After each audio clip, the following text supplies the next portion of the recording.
यही हमारा चमत्कार होगा नाम का। आओ कहो आके कि हम आपको छोड़ते हैं। अरे अब किसी से गिड़गिड़ाने की जरूरत नहीं, अपने पास नाम मिल गया। नाम सुकृत धन अपनी जीवन, गुरुदेव ने बलवान बना दिया। रात दिन नाम जप करो, जिद्दी स्वभाव रखो। अब भगवान भी हाथ छुड़ा के भागना चाहे तो जाओ, आपका नाम हमारे पास, देखते कब तक भागोगे। तो पतंग की तरह खींचते नजदीक चले आएंगे, वो भाग ही नहीं सकते, विवश हो जाए। कह रहे हैं आपको कृपा के लिए, दया के लिए विवश कर दूंगा। कैसे? रो रो के। यदि ये दो अक्षर तुम्हारी जिह्वा पे विराजमान हैं, हरि राधा कृष्ण, तो वज्रम पाप मही भृतां भवद्रोदेकस्य सिद्धौषधम मिथ्या ज्ञान निशा विशाल तमसस् तिग्मासु बिंबोदयः कुर क्लेश महीरुहा मरुतरज्ज्वाला जटाला शिखी द्वारम निर्वृति सद्मनो विजयते कृष्णेति वर्णद्वयम्। कृष्ण राधा, ये दो अक्षर जब जिह्वा से उच्चारण किए जाते हैं तो वज्रम पाप मही भृताम, जैसे विशाल पर्वत पर वज्र का प्रहार हो जाए तो चकना चूर कर दे, पर्वत को धूर धूर बना दे। वज्र की ऐसी महिमा है। ऐसे ही नाम की महिमा है कि जिसकी जिह्वा पर चलने लगा कृष्ण कृष्ण कृष्ण राधा राधा राधा, तो वज्र पाप मही भृताम, मानो पाप रूपी पहाड़ पर नाम रूपी वज्र का प्रहार हो गया। अब चकनाचूर हो जाएगा पाप रूपी पहाड़। पाप रूपी पहाड़ को चकनाचूर करने के लिए ये नाम वज्र के समान है। भवगद्रोद्रेकस्य सिद्धौषधम, ये संसार में जन्मना मरना इसे भवरोग कहते हैं। इस भवरोग की सिद्ध औषधि है नाम, दो अक्षर है, राधा राधा कृष्ण कृष्ण हरि हरि।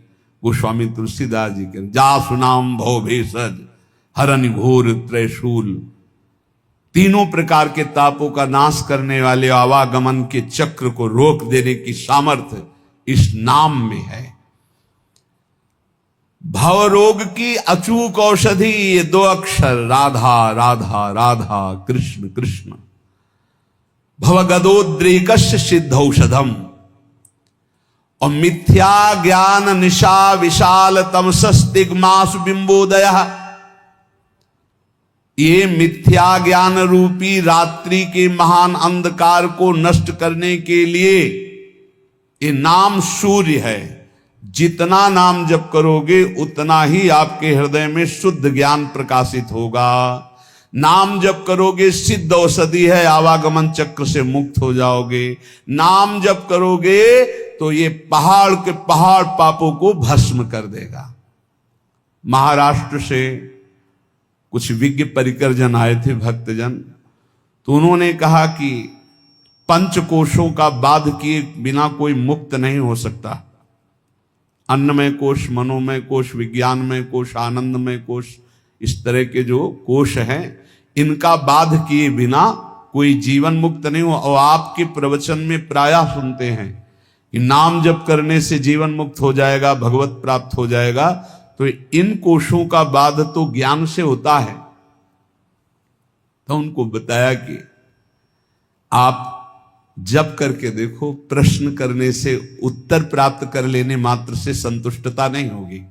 आप जप करो, जप करोगे कुंडलिनी जागृत हो जाएगी, जप करोगे निरंतर प्राण संयमित हो जाएंगे, षट चक्र का भेदन हो जाएगा, पंचकोशों का बाध करने वाला ब्रह्म तत्व का ज्ञान प्राप्त हो जाएगा। कौन सा ज्ञान ऐसा है जो भक्त को ना हो जाए? नाम से जो चाहोगे वो प्राप्त हो जाएगा।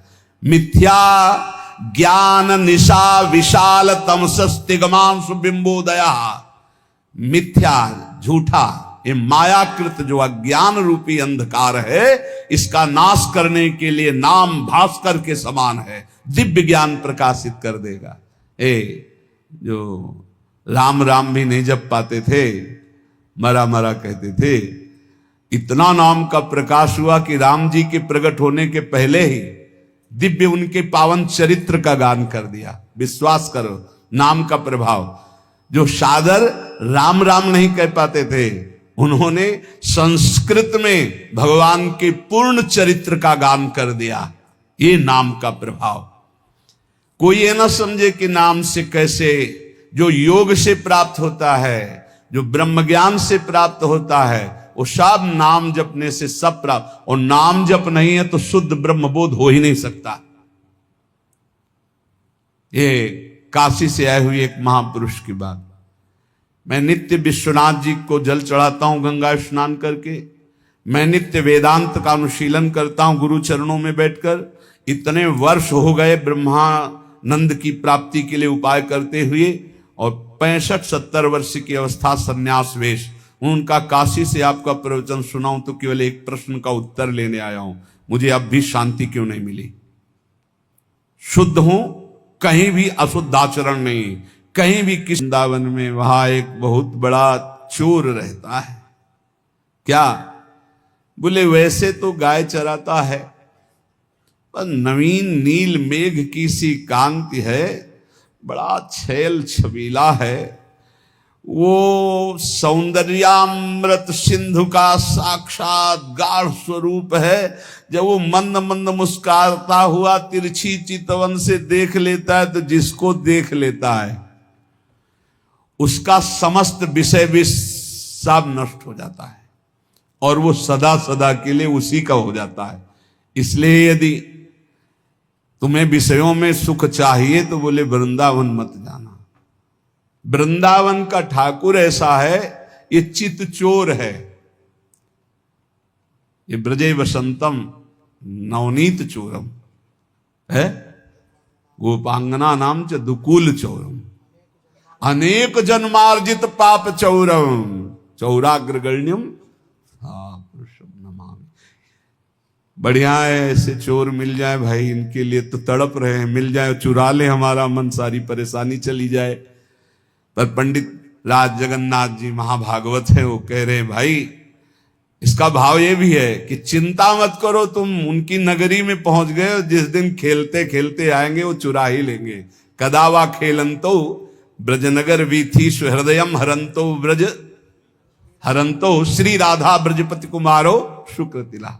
देख लेना, अगर ब्रजनगर में वास करते हो और रसिकों के अनुसार चलते हो, तो कभी न कभी खेलते हुए ये दोनों युगल सरकार आएंगे और तुम्हारे चित्त का अपहरण कर ले जाएंगे। प्रभु मुझे मांगने पर भी कभी धन सुख मत देना, क्योंकि सुना है जो धन का अभिमानी धन भोगी हो जाता है, वो परम धन से वंचित हो जाता है। प्रभु मैं मांगू तो शरीर का भोग कभी मुझे मत देना। प्रभु अगर मैं कभी राजा बनना चाहूं तुम कभी मेरी बात मत मानना। प्रभु मैं एक अभिलाषा करता हूं कि जहां से आपके भक्त चढ़ते हैं आपके दर्शन के लिए मंदिर में, प्रथम सीढ़ी मुझे बना देना, जिससे हर भक्त की चरण रज हमारे ऊपर पड़े। मैं चाहूं भी तो मुझे धन सुख मत देना, शरीर सुख मत देना, राज्य सुख मत देना, परम पद मत देना। क्या कुलशेखर अलवार नाम के महाभागवत है, भक्तजन जिसमें पाकर अपने पात्र धोते हो उस नाली का कीड़ा बना देना, जिससे मुझे भक्तों की जूठन खाने को मिलेगी। कैसे भक्त है सोचो। मुझे धन शरीर सुख राज्य पद परम पद नहीं चाहिए, आप उस मंदिर का प्रथम सीढ़ी बना देना जिसमें भक्तजन चरण रखे। या फिर प्रभु दूसरी मांग, जिसमें भक्त प्रसाद पाके अपने पात्र मार्जन करते हैं, उस नाली का कीड़ा बना देना, जिससे मुझे उनकी जूठन पाने को मिलेगी। प्रभु अगर ऐसा भी ना हो तो जिस बगीचे से आपके फूल जाते हो आपके श्रृंगार के लिए, तो मुझे कोई पुष्प का पौधा बना देना कि मैं आपका फूल बन जाऊं आपके लिए और आपके श्रृंगार के काम में आऊं। देखो माता चाहे पुत्र उपद्रव करे या सौम्य हो, वो दुलार ही करती है, रीझ कर या खींच कर। जैसे भी हो प्रभु, मेरी बात मान लो, मैं हूं तो बच्चा आपका, रीझ जाओ तो मुझे दे दो, खींच जाओ तो मुझे दे दो। ये प्रभु मैं रोता चिल्लाता छटपटाता रहूंगा जब तक आप मुझे ये नहीं दोगे। नाथ तुम चाहे जितनी उपेक्षा करो, ध्यान दो या ना दो, मैं चिल्लाता रहूंगा और जोर जोर से पुकारता रहूंगा, क्योंकि मेरी दूसरी गति नहीं। मैं भक्त चरण रज, भक्त जूठन या आपकी सेवा, यही परिणाम चाहता हूं। हे प्रभु मेरे को ऐसी सामर्थ्य दो कि मैं परिवार के बीच में रहता हुआ भी परिवार से ममता ना करूं। भाई ये बहुत जोर की बात है। ये ममता ही प्रियालाल के चरणों में प्रेम नहीं होने देती, और जन्म जन्मांतरों से इसी धोखे में फंसकर कि ये हमारे हैं, ये हमारे हैं, ये हमारे हैं, पूरा समय नष्ट हुआ, मरे, फिर इस जीव अकेले यहां से गया, फिर किसी नए परिवार, नया रिश्ता। हे प्रभु मुझे ऐसा बल दो कि मैं सबकी ममता का त्याग कर सकूं। ये श्री वृंदावन में विराजमान रास रासेश्वर, रास रासेश्वरी युगल सरकार से हमारा जो प्रेम नहीं हो रहा, उसका कारण है देह ममता, पुत्र ममता, पत्नी ममता, सुहृद परिवार ममता। अब जितना आपको समय नष्ट करना है इसमें कर लो, अगर सार्थक करना है तो जल्दी से जल्दी इस ममता को प्रियालाल के चरणों में समर्पित कर दो। ममता समर्पित कर दो, सब वैसे ही चलाओ जैसे चला रहे हो। ममता अगर श्री जी के चरणों में नहीं हुई, इनमें हुई, तो अंतिम बात जो हमें उन्मादकारी प्रेम चाहिए था वो नहीं मिलेगा। क्योंकि प्रियालाल के चरणों से जो हमारा संबंध है वो तो है, वो पर प्रकाशित होता है ममता होने से। एक अहमता ममता ये जग में है दुखदाई, ये जब श्री जी की ओर लगे तो होत परम सुखदाई। समेट लो, प्रवीण हो बहुत जल्दी समेट लो, मंद हो धीरे धीरे समेट लो, निकृष्ट हो समेट ही नहीं पाओगे, काल तुम्हें समेट लेगा। हमारी बात को समझ जाओ, कोई आ नहीं तुम्हारा, तुम नहीं हो किसी के, बस तुम एक अपने कर्तव्य को करने के लिए आए हो। तुम्हारा एक कर्तव्य है जो किसी जन्म में नहीं हुआ, भगवत प्राप्ति, भगवत प्रेम प्राप्ति। और सब कर्तव्य लाखों बार निर्वाह कर चुके हो, उन कर्तव्यों की ताकत नहीं कि आवागमन से रोक सके। आवागमन के चक्र को रोकने की ताकत एकमात्र भजन में है। जितना प्रिया प्रीतम का नाम जप करेंगे, लीला गुण गायन करेंगे, उनसे अपनापन होगा, सबकी ममता हटेगी, तभी भगवत तत्व का बोध या प्रेम प्राप्ति होती है। महासहानि दुखानि सुखान्युन्मादकानि वा वृंदावन द्रभु। त्याग कर सकते हैं ना, गुरुदेव त्याग कर सकते हैं। गुरुदेव शरीर से आपको दूरी कर के नजदीक रहने से भी ज्यादा कृपा करेंगे। ध्यान रखना, ये स्वभाव है।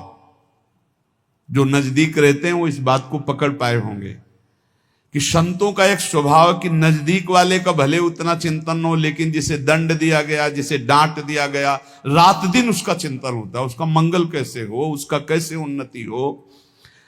तो यहां कह रहे हैं भक्तराज जी कि यदि आप सबके सामने मेरा तिरस्कार करवा दो और कह दो मैंने परित्याग कर दिया, तो भी मैं नहीं मान सकता कि आप परित्याग कर सकते हैं। मैं आपके चरणों को कभी नहीं छोड़ सकता। जाने की बात कहने पर भी मैं जाने की बात सोच नहीं सकता। ये बात होनी चाहिए। चल निकल जाओ यहां से। कहां? जहां तुम्हारा मन हो। तो हमारा मन तो यही है, हम नहीं जाएंगे। नहीं भागो, यहां तुम्हारे लिए कोई ठोर नहीं। तो हमारे लिए कोई ठोर है ही नहीं, तो क्या करें? न बाहर ठोर है न यहां ठोर है, तो ठोर तो हमारी यही है। तुम चाहे मेरी ओर आंख उठाकर ना देखो, पर मैं केवल तुम्ही को देखूंगा। तुम चाहे मेरी तरफ कभी मत बोलो, पर मैं कृपा का अवलंबन लेकर बोलूंगा तो सिर्फ आपसे ही बोलूंगा। क्या बात है! तुम कभी मेरी अभिलाषा पूर्ण मत करो, लेकिन अभिलाषा करूंगा तो एकमात्र तुम ही से करूंगा। तुम त्रिभुवन को सुख दो, मुझे दुख दो, पर हे त्रिभुवनपति मैं आपसे ही प्यार करूंगा। यह है प्रेमियों की छाती। भगवान, मैं खोटी बुद्धि वाला हूं, सैकड़ों गलतियां करता रहा हूं। आप बड़े कोमल स्वभाव वाले हो और बड़े दूर परिणामी हो, दूर की बात सोचने वाले हो। मैं खोटी बुद्धि वाला हूं।